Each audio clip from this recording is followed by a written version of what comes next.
Honorable Prime Minister, Honorable Governor of Maharashtra,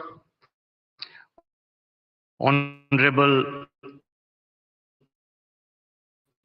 Chief Minister Maharashtra, Honorable Finance Minister, Honorable Union Ministers of State Finance, Honorable Deputy Chief Ministers of Maharashtra, distinguished invites, media representatives, and my colleagues from the Reserve Bank, past and present.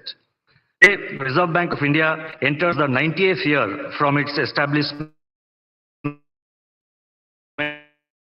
on April 1, 1935, positioning and contribution to the nation's progress. On this momentous occasion, it's my proud privilege on behalf of the Reserve Bank of India to welcome the Honorable Prime Minister to this commemorative event. Sir, your presence here amidst your very busy schedule is a source of great inspiration to all of us in the Reserve Bank.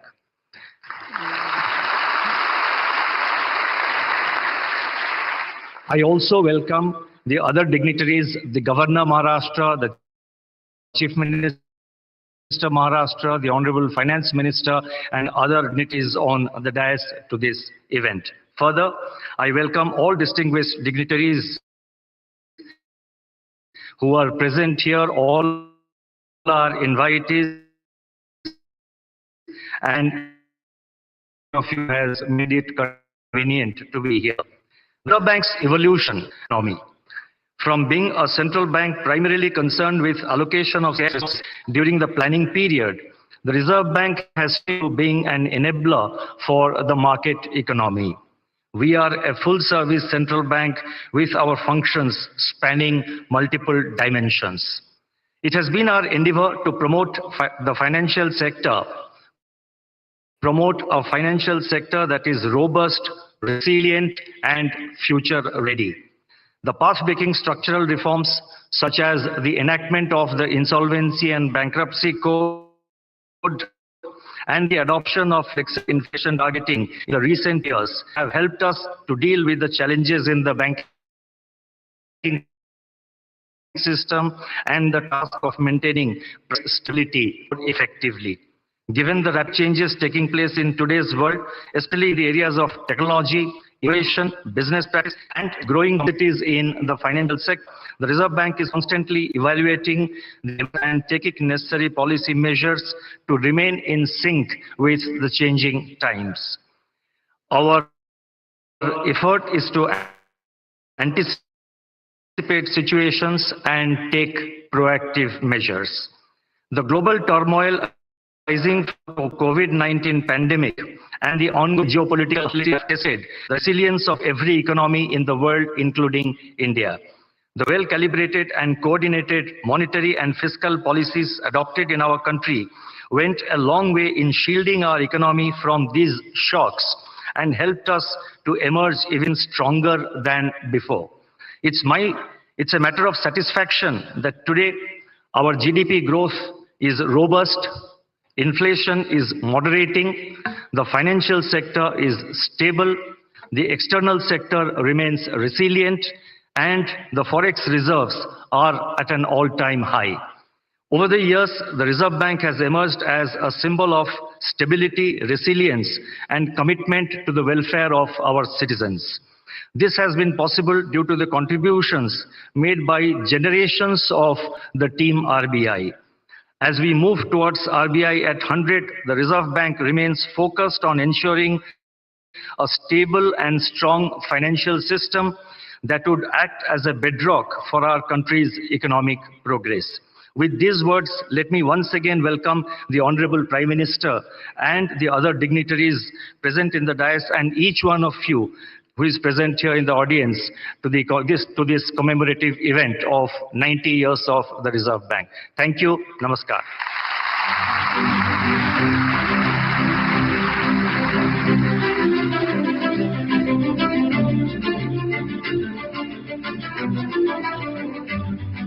धन्यवाद। अब हमारा आग्रह है माननीय वित्त मंत्री महोदया श्रीमती निर्मला सीतारमण जी से कि कृपया अपना विशेष संबोधन दें।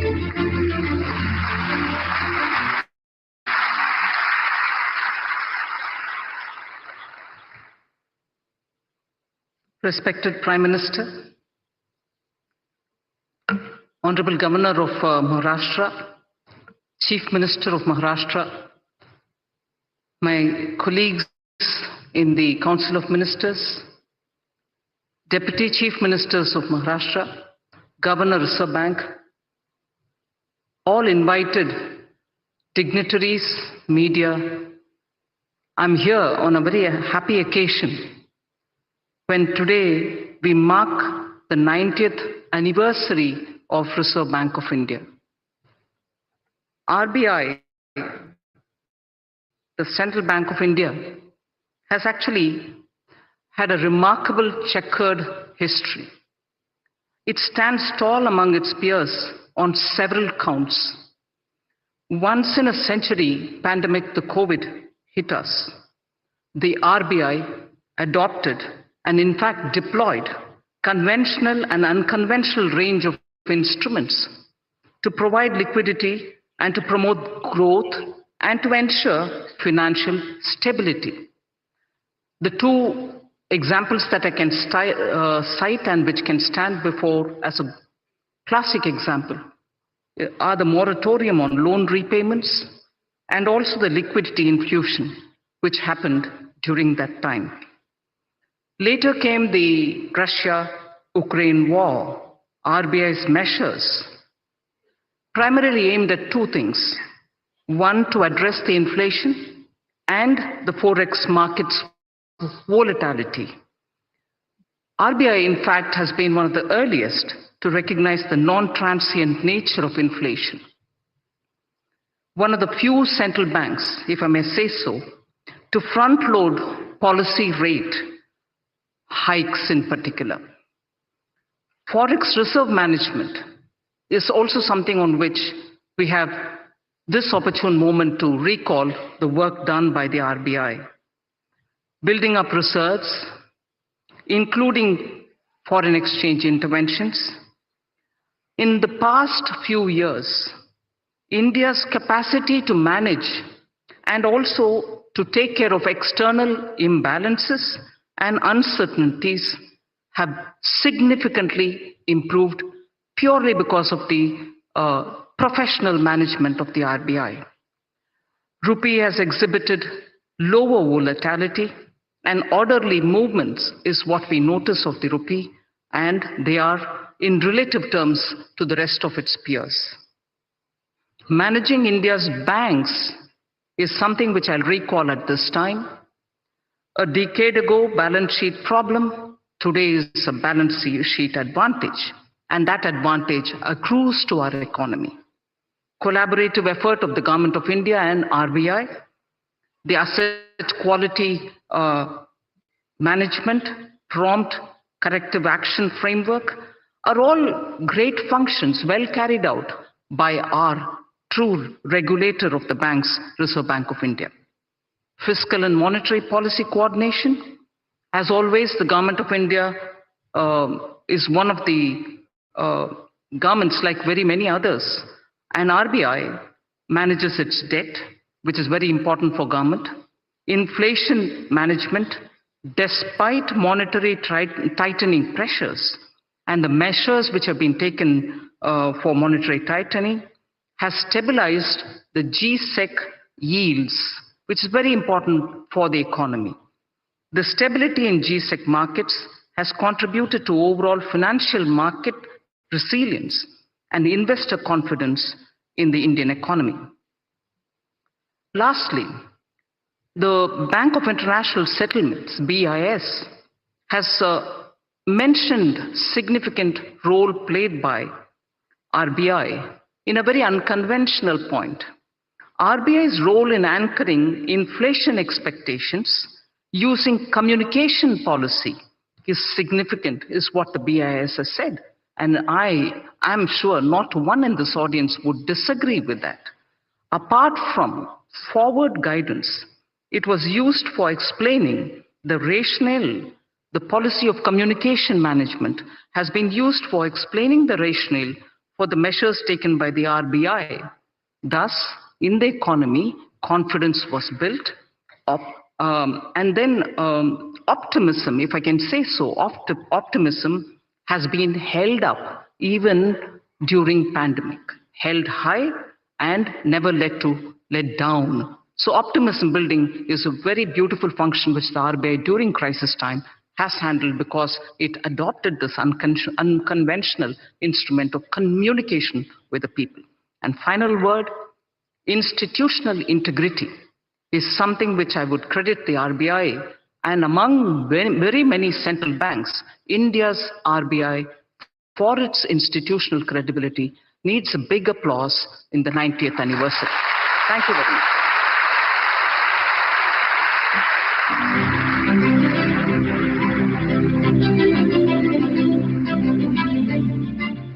धन्यवाद माननीय, आपके मार्गदर्शन के लिए। रिजर्व बैंक की इस अभूतपूर्व यात्रा को समर्पित एक स्मारक सिक्का जारी करने के लिए रिजर्व बैंक गवर्नर से अनुरोध है कि माननीय प्रधानमंत्री जी के कर कमलों द्वारा जारी होने वाले सिक्के को प्रस्तुत करें।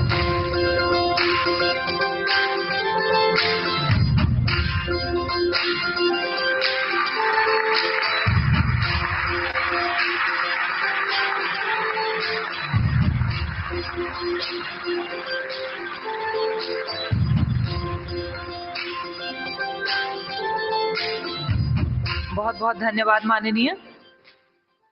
आज हम एक ऐसे ऐतिहासिक क्षण के साक्षी बन रहे हैं जहां हम भारतीय रिजर्व बैंक के 9 दशकों की यात्रा को मना रहे हैं, जिसमें रिजर्व बैंक ने कई नई कार्य प्रणालियों की शुरुआत की और कई पुराने कार्यों में नवीनता लाई है। आइए देखते हैं इस यात्रा को दर्शाते हुए एक लघु film.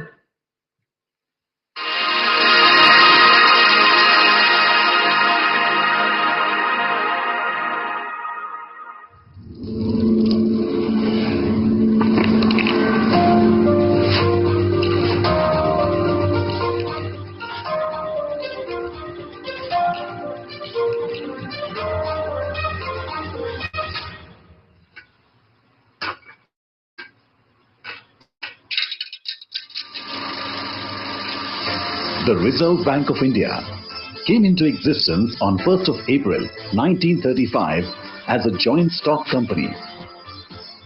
It was nationalized in 1949. Over the last 9 decades, through its multifarious functions, the RBI has played a crucial role in the development of Indian financial sector and the economy. As the currency issuer of the country, the RBI has ensured supply of good quality banknotes. It has achieved near self-sufficiency in printing and sourcing of security features of banknotes by setting up of currency printing presses, paper manufacturing units and in-house ink factory.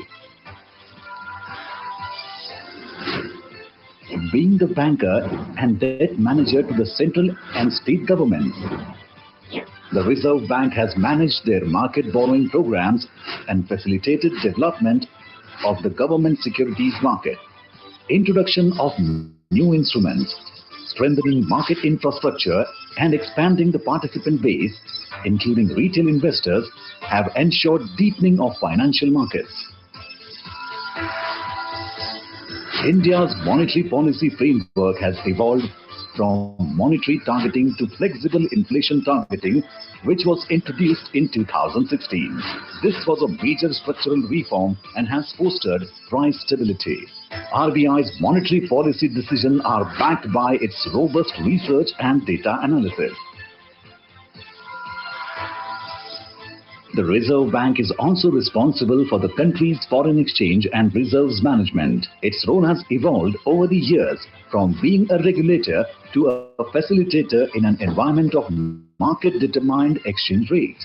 A number of measures have been taken to simplify foreign exchange regulations for facilitating investment and trade.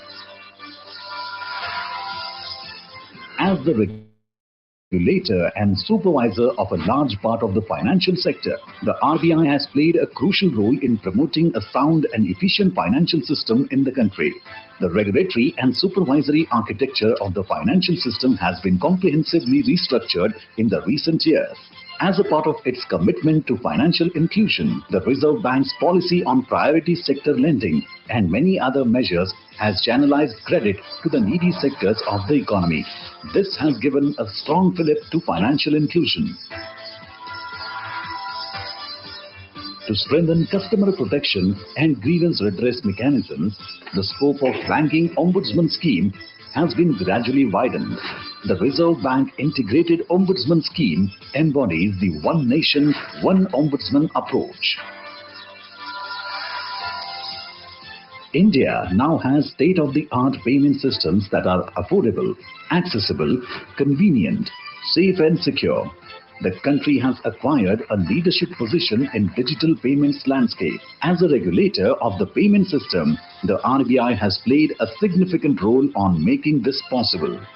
As part of promoting responsible innovations in financial services, the regulatory sandbox of the Reserve Bank provides a platform for developing solutions with focus on innovation and research in the fintech space.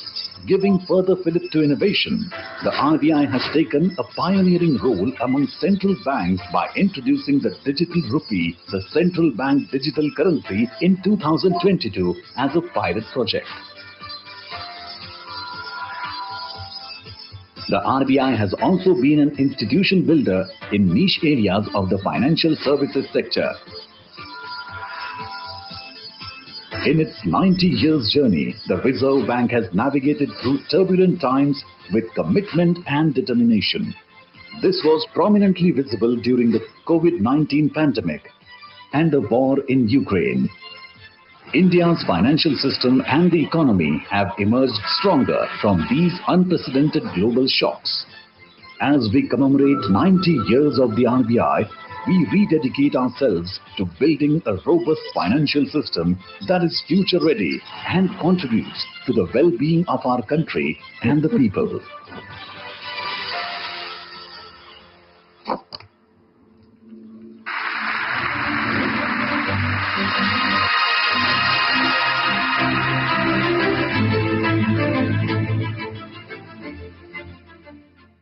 अब हम माननीय प्रधानमंत्री जी से निवेदन करते हैं कि कृपया इस सम्मेलन को संबोधित करें, हमें प्रेरणा दें, हमारा मार्गदर्शन करें।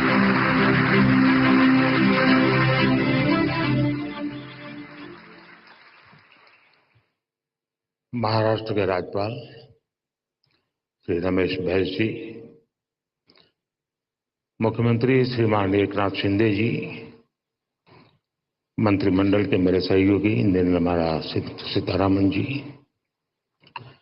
भागवत कराड़ जी, पंकज चौधरी जी, महाराष्ट्र सरकार के उप मुख्यमंत्री देवेंद्र जी अजीत जी, रिजर्व बैंक के governor Shaktikanta Das ji, reserve bank of India के अधिकारी, अन्य महानुभाव, देवी और सज्जनों, आज भारत का रिजर्व बैंक एक ऐतिहासिक पड़ाव पर पहुंचा है।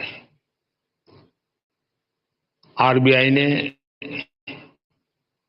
अपने 90 इयर्स पूरे किए हैं।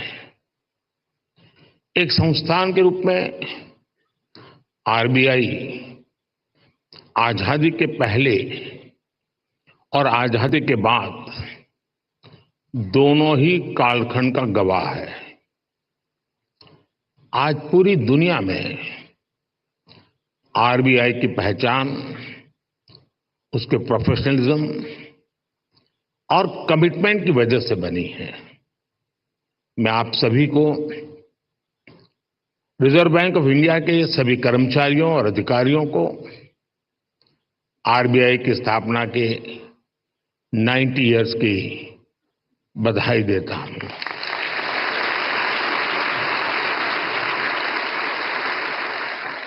और इस समय जो लोग आरबीआई से जुड़े हैं, उन्हें मैं बहुत सौभाग्यशाली मानता हूं। आज आप जो नीतियां बनाएंगे, जो काम करेंगे, उनसे आरबीआई के अगले दशक की दिशा तय होगी। ये दशक इस संस्थान को उसके शताब्दी वर्ष तक ले जाने वाला दशक है और ये दशक विकसित भारत की संकल्प यात्रा के लिए भी उतना ही अहम है। और इसके लिए जैसा आप लोगों का मंत्र है, आरबीआई को तेज ग्रोथ को सर्वोच्च प्राथमिकता देते हुए ट्रस्ट और स्टेबिलिटी पर भी उतना ही फोकस करना है। मैं आरबीआई को उसके लक्ष्यों और संकल्पों के लिए भी शुभकामनाएं देता हूं। साथियों, आप सभी अपनी फील्ड के एक्सपर्ट्स हैं। आप जानते हैं कि देश की अर्थव्यवस्था, हमारी जीडीपी काफी हद तक मॉनेटरी और फिस्कल पॉलिसीज के कोऑर्डिनेशन पर निर्भर करती है। मुझे याद है जब 2014 में रिजर्व बैंक के 80वें वर्ष के कार्यक्रम में आया था, तब हालात एकदम अलग थे। भारत का पूरा बैंकिंग सेक्टर समस्याओं और चुनौतियों से जूझ रहा था। एनपीए को लेकर, भारत के बैंकिंग सिस्टम की स्टेबिलिटी और उसके भविष्य को लेकर हर कोई आशंका से भरा हुआ था। हालात इतनी खराब थी कि पब्लिक सेक्टर बैंक्स देश की आर्थिक प्रगति को जरूरी गति नहीं दे पा रहे थे। हम सभी ने वहां से शुरुआत की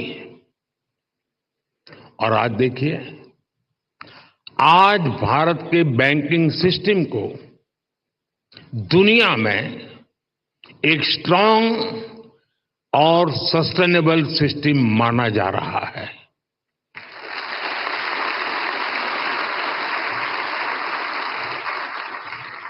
जो बैंकिंग सिस्टम कभी डूबने की कगार पर था, वो बैंकिंग सिस्टम अब प्रॉफिट में आ गया है और क्रेडिट में रिकॉर्ड वृद्धि दिखा रहा है।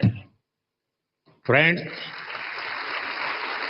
आप भी जानते हैं कि सिर्फ 10 साल में इतना बड़ा परिवर्तन आना आसान नहीं था। ये बदलाव इसलिए आया क्योंकि हमारी नीति, नियत और निर्णयों में स्पष्टता थी। ये बदलाव इसलिए आया क्योंकि हमारे प्रयासों में दृढ़ता थी, ईमानदारी थी। आज देश देख रहा है, जब नीयत सही होती है तो नीति सही होती है। जब नीति सही होती है तो निर्णय सही होते हैं और जब निर्णय सही होते हैं तो नतीजे सही मिलते हैं।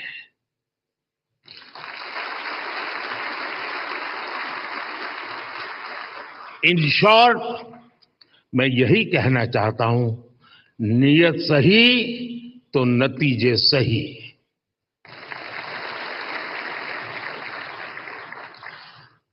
कैसे देश का बैंकिंग सिस्टम ट्रांसफॉर्म हुआ, ये अपने आप में एक स्टडी का विषय है।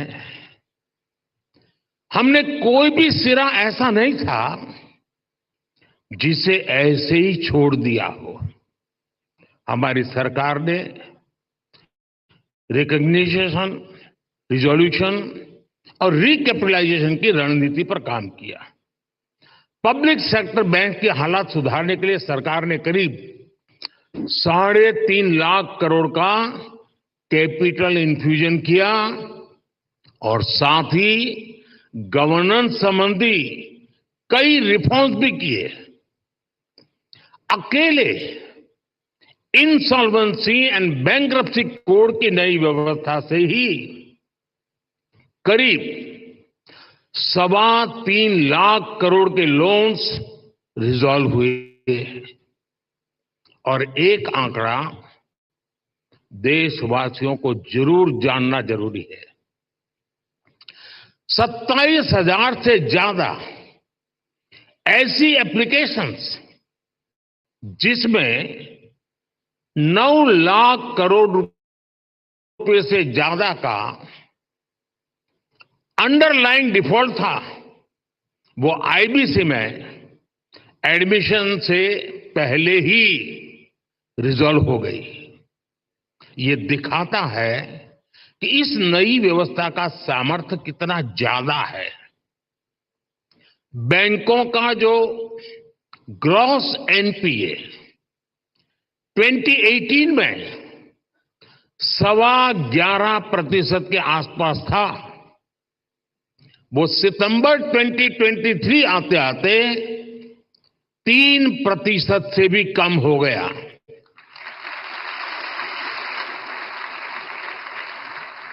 आज ट्विन बैलेंस शीट की समस्या अतीत का हिस्सा हो चुकी है। आज बैंक की क्रेडिट ग्रोथ 15% तक हो गई है और मैं इन सभी उपलब्धियों में आरबीआई की सहभागीदारी और प्रयासों की भी बहुत बड़ी भूमिका रही है और वो बधाई के पात्र हैं। साथियों, आरबीआई जैसे संस्थान के बारे में चर्चा अक्सर फाइनेंशियल डेफिनेशन और कठिन टर्मिनोलॉजी तक ही सीमित रह जाती है। आपका कार्य जितना जटिल है उसमें यह स्वाभाविक भी है, लेकिन आप जो काम करते हैं उससे देश के सामान्य मानव का जीवन सीधे तौर पर प्रभावित होता है। बीते 10 वर्षों में हमने सेंट्रल बैंक, बैंकिंग सिस्टम और अंतिम पायदान पर खड़े व्यक्ति के बीच इस कनेक्ट को हाईलाइट किया है। गरीबों का फाइनेंशियल इंक्लूजन आज इसका बहुत बड़ा उदाहरण है। आज देश में 52 करोड़ जनधन खाते हैं। इनमें भी 55% से ज्यादा खाते महिलाओं के नाम पर है।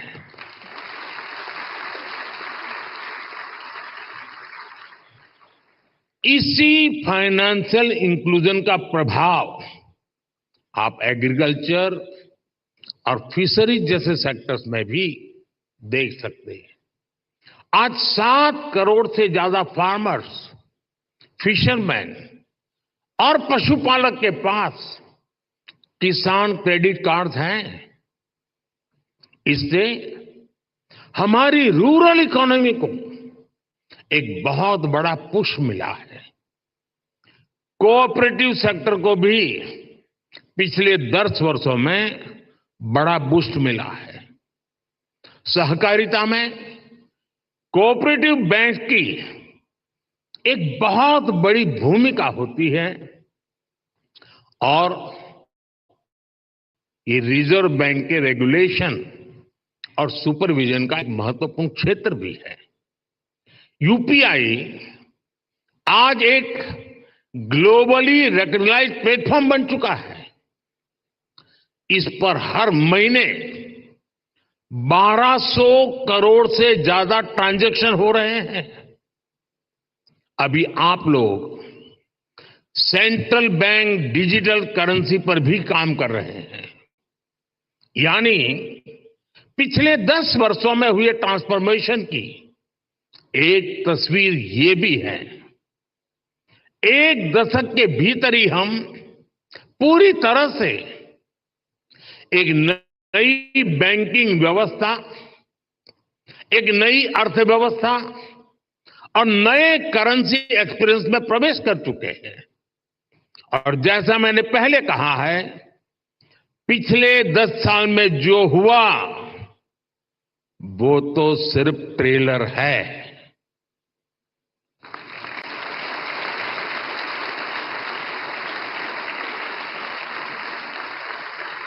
अभी तो बहुत कुछ करना है। अभी तो हमें देश को बहुत आगे लेकर जाना है। साथियों, बहुत जरूरी है कि हमारे पास अगले 10 साल के लक्ष्य बिल्कुल स्पष्ट हो। हमें मिलकर अगले 10 साल में डिजिटल ट्रांजैक्शन की संभावनाओं को विस्तारा होगा।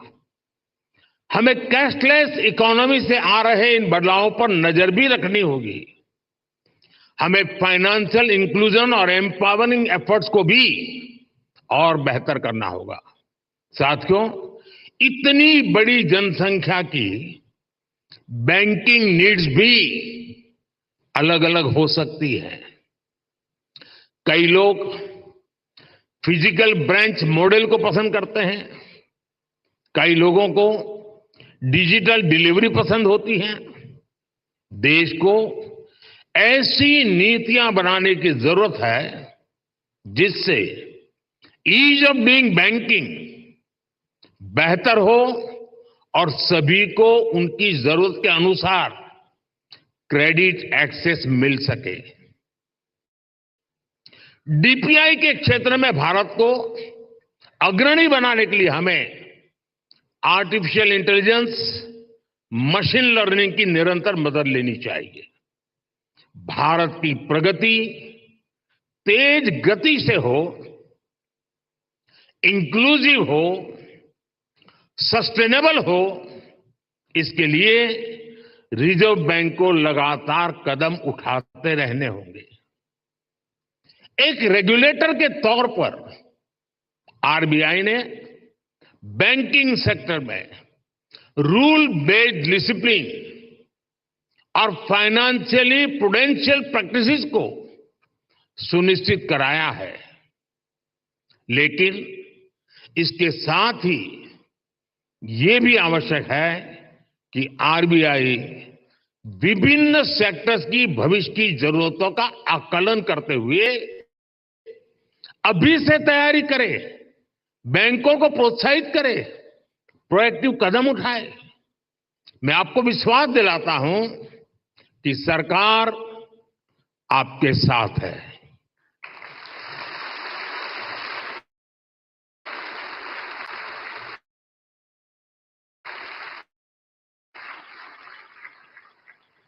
याद होगा 10 साल पहले डबल डिजिट की महंगाई से निपटने का रिफ्लेक्शन तब की फाइनेंशियल पॉलिसीज में नहीं दिखता था। इससे निपटने के लिए हमारी सरकार ने रिजर्व बैंक ऑफ इंडिया को इन्फ्लेशन टारगेटिंग का अधिकार दिया। मॉनेटरी पॉलिसी कमेटी ने इस मैंडेट पर बहुत अच्छे ढंग से काम भी किया। साथ ही साथ सरकार ने एक्टिव प्राइस मॉनिटरिंग और फिस्कल कंसोलिडेशन, इसके भी कदम उठाए। इसलिए कोरोना संकट हो, अलग अलग देशों में युद्ध की स्थिति हो, तनाव हो, भारत में इन्फ्लेशन मॉडरेट लेवल पर ही रही। साथियों, जिस देश की प्रायोरिटी स्पष्ट हो उसे प्रोग्रेस करने से कोई नहीं रोक सकता।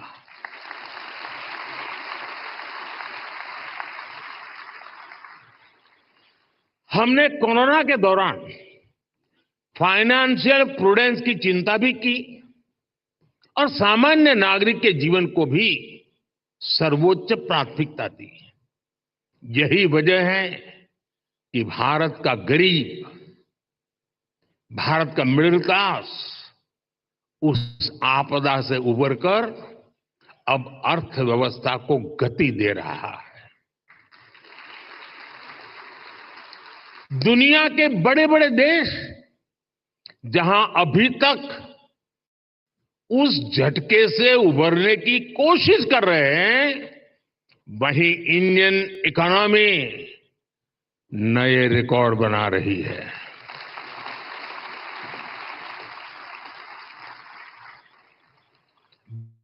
भारत की सफलता को आरबीआई वैश्विक स्तर पर ले जा सकता है। इन्फ्लेशन कंट्रोल और ग्रोथ एक बैलेंस बनाना किसी भी डेवलपिंग कंट्री की बहुत यूनिक जरूरत होती है। इससे निपटने के लिए कौन कौन से मॉनेटरी टूल्स हो सकते हैं, इसके बारे में सोचना बहुत आवश्यक है। आरबीआई इसके लिए एक मॉडल बनकर ग्लोबल लीडरशिप की भूमिका निभा सकता है। और ये बात मैं 10 साल के अनुभव के बाद कहता हूं, और ये बात दुनिया को निकट से जानने समझने के बाद कह रहा हूं। और इससे पूरे ग्लोबल साउथ को बहुत बड़ी मदद मिल सकती है। फ्रेंड्स, अगले 10 साल के टारगेट तो तय करते हुए हमें एक बात और ध्यान रखनी है, वो है भारत के युवाओं की एस्पिरेशंस। भारत आज दुनिया के सबसे युवा देशों में से एक है। इस युवा एस्पिरेशंस को पूरा करने में आरबीआई का अहम रोल है। बीते 10 साल में सरकार की पॉलिसीज की वजह से नए नए सेक्टर्स बने हैं। सेक्टर्स में देश के युवाओं को नए अवसर मिल रहे हैं। आप देखिए, आज ग्रीन एनर्जी जैसे उभरते हुए क्षेत्रों का विस्तार हो रहा है। सरकार सोलर एनर्जी और ग्रीन हाइड्रोजन जैसे सेक्टर्स को प्रमोट कर रही है। आज देश में इथेनॉल ब्लेंडिंग को लगातार बढ़ाया गया है। डिजिटल टेक्नोलॉजी में आज भारत एक प्राइम प्लेयर बनकर उभरा है। हमने स्वदेशी 5G टेक्नोलॉजी पर काम किया है। डिफेंस सेक्टर हम बड़े एक्सपोर्टर की भूमिका में आ रहे हैं। एमएसएमई पूरी भारतीय अर्थव्यवस्था और मैन्युफैक्चरिंग सेक्टर की बैकबोन जैसे हैं। ऐसे सारे सेक्टर्स में अलग अलग तरीके के कर्ज की जरूरत होती है। कोरोना के समय हमने एमएसएमई सेक्टर के लिए जो क्रेडिट गारंटी स्कीम बनाई, उसने इस सेक्टर को बहुत बड़ी शक्ति दी थी। रिजर्व बैंक को भी आगे out of the box policies के बारे में सोचना होगा। और मैंने देखा है हमारे शक्तिकांत जी आउट ऑफ बॉक्स सोचने में माहिर है।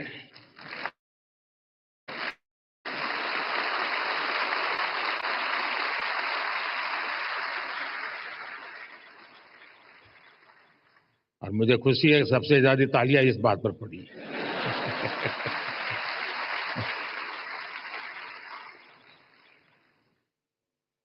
विशेषकर नए सेक्टर्स में हमारे युवाओं को पर्याप्त क्रेडिट अवेलेबिलिटी मिले, ये सुनिश्चित किया जाना बहुत जरूरी है। साथियों, 21वीं सदी में इनोवेशन का बहुत महत्व रहने वाला है। सरकार इनोवेशन पर रिकॉर्ड इन्वेस्ट कर रही है। आपने देखा है, अभी अभी हमने जो इंटरिम बजट दिया, उसमें इनोवेशन के लिए 1 लाख करोड़ रुपए का रिसर्च फंड भी बनाया है। कटिंग एज टेक्नोलॉजी पर जो प्रपोजल आएंगे, जो लोग इस क्षेत्र में काम करना चाहते हैं, हम उनके लिए कैसे प्रिपेयर हो, ये सोचना बहुत आवश्यक है। और आरबीआई को अभी से सोचना चाहिए कि वो कैसे उनकी मदद करेगा। हमें ऐसे लोग पहचानने होंगे, हमें ऐसी टीम्स बनानी होगी जो परंपरागत कारोबार हैं, जो आने वाले विषय हैं, हमें उन्हें लेकर एक्सपर्टीज डेवलप करनी चाहिए। इसी तरह स्पेस सेक्टर ओपन हो रहा है, इसमें नए नए स्टार्टअप्स आ रहे हैं, तो उनको क्रेडिट के लिए किस तरह का सपोर्ट चाहिए, ये हमें देखना होगा। इसी तरह भारत में एक सबसे बड़ा क्षेत्र नया पूरी ताकत के साथ आ रहा है, वो है टूरिज्म सेक्टर। टूरिज्म सेक्टर भी बढ़ रहा है और पूरी दुनिया भारत आना चाहती है, भारत देखना चाहती है, भारत समझना चाहती है। अभी कहीं मैंने पढ़ा था, जो ये टूरिज्म के एक्सपर्ट्स होते हैं, उनका कहा है कि आने वाले वर्षों में रिलीजियस टूरिज्म में दुनिया का सबसे बड़ा कैपिटल अयोध्या बनने वाला है।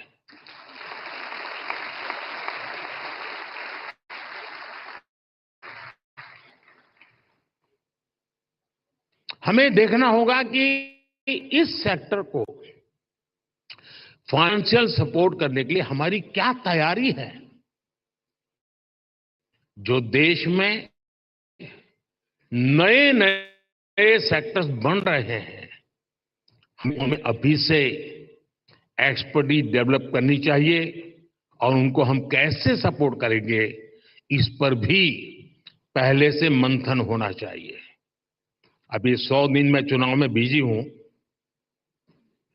तो आपके पास भरपूर समय है। आप सोच के रखिए, क्योंकि शपथ लेने के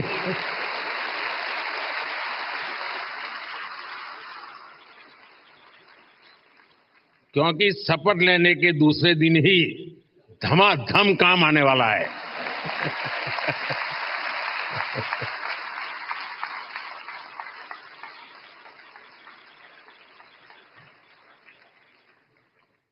साथियों, हम लोगों ने फाइनेंशियल इंक्लूजन पर बहुत काम किया है, डिजिटल पेमेंट पर बहुत काम किया है। इस रेहड़ी पटरी वालों ने अब ट्रांसपेरेंट, अब इस जानकारी का उपयोग करते हुए हमें उन्हें फाइनेंशियल एम्पावर करना है। फ्रेंड्स, हमें मिलकर अगले 10 वर्षों में एक और बड़ा काम करना है। हमें भारत की आर्थिक आत्मनिर्भरता को बढ़ाना है। हमें कोशिश करनी है कि हमारी इकोनॉमी दुनिया के संकटों से कम प्रभावित हो। आज भारत ग्लोबल जीडीपी ग्रोथ में 15% के साथ ग्लोबल ग्रोथ का इंजन बन रहा है। इन स्थितियों में ये प्रयास होना चाहिए कि हमारा रुपया पूरी दुनिया में ज्यादा एक्सेसिबल भी हो, एक्सेप्टेबल भी हो। एक और ट्रेंड जो बीते कुछ वर्षों में पूरी दुनिया में देखने को मिला है, वो है बहुत ज्यादा आर्थिक विस्तार और बढ़ता हुआ कर्ज। कई देशों का प्राइवेट सेक्टर डेट तो उनकी जीडीपी के 2 गुने तक पहुंच गया है। कई देशों का डेट लेवल उस देश के साथ साथ पूरी दुनिया की अर्थव्यवस्था को प्रभावित करता है। रिजर्व बैंक को इस पर भी एक स्टडी करनी चाहिए। भारत की ग्रोथ के जितने प्रॉस्पेक्ट्स और पोटेंशियल है, उसको ध्यान में रखते हुए क्रेडिट की कितनी उपलब्धता होनी चाहिए और उसको कैसे सस्टेनेबल तरीके से मैनेज किया जाना चाहिए, इसे आधुनिक परिप्रेक्ष्य में तय किया जाना बहुत आवश्यक है। साथियों, देश के लिए जरूरी प्रोजेक्ट्स को फंडिंग देने के लिए हमारी बैंकिंग इंडस्ट्री को उसके आगे बढ़ना भी उतना ही जरूरी होगा। और इस आवश्यकता के बीच आज कई मोर्चों पर चुनौतियां भी हैं। एआई और ब्लॉकचेन जैसी नई तकनीकों ने बैंकिंग के तरीकों बदला है। पूरा तरीका बदल गया। बढ़ती डिजिटल बैंकिंग की व्यवस्था में साइबर सिक्योरिटी की भूमिका बहुत अहम हो गई है। फिनटेक में होने वाले नए इनोवेशंस बैंकिंग के नए तरीके बनाने जा रहे हैं। ऐसी परिस्थितियों में देश के बैंकिंग सेक्टर में, उसके स्ट्रक्चर में क्या बदलाव जरूरी है, इस पर हमें सोचना होगा। इसमें हमें नए financing, operating and business models की आवश्यकता हो सकती है। ग्लोबल चैंपियंस की क्रेडिट जरूरतों से लेकर रेहड़ी पटरी वालों तक की जरूरत को, सिंगल सेक्टर से लेकर ट्रेडिशनल सेक्टर तक की जरूरतों को हम पूरा कर सके, ये विकसित भारत के लिए बहुत जरूरी है। विकसित भारत के बैंकिंग विजन के इस पूरे अध्ययन के लिए रिजर्व बैंक बहुत उपयुक्त संस्था है। आपके ये प्रयास 2047 के विकसित भारत के निर्माण के लिए बहुत अहम होंगे। एक बार फिर आप सबको मेरी बहुत बहुत शुभकामनाएं। धन्यवाद।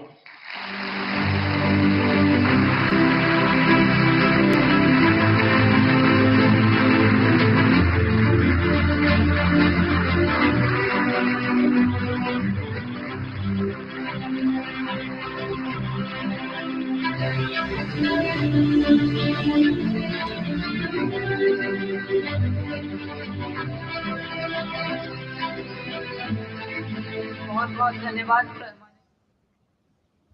RBI at 90 विशेष समारोह, जिसमें प्रधानमंत्री ने अपना संबोधन दिया।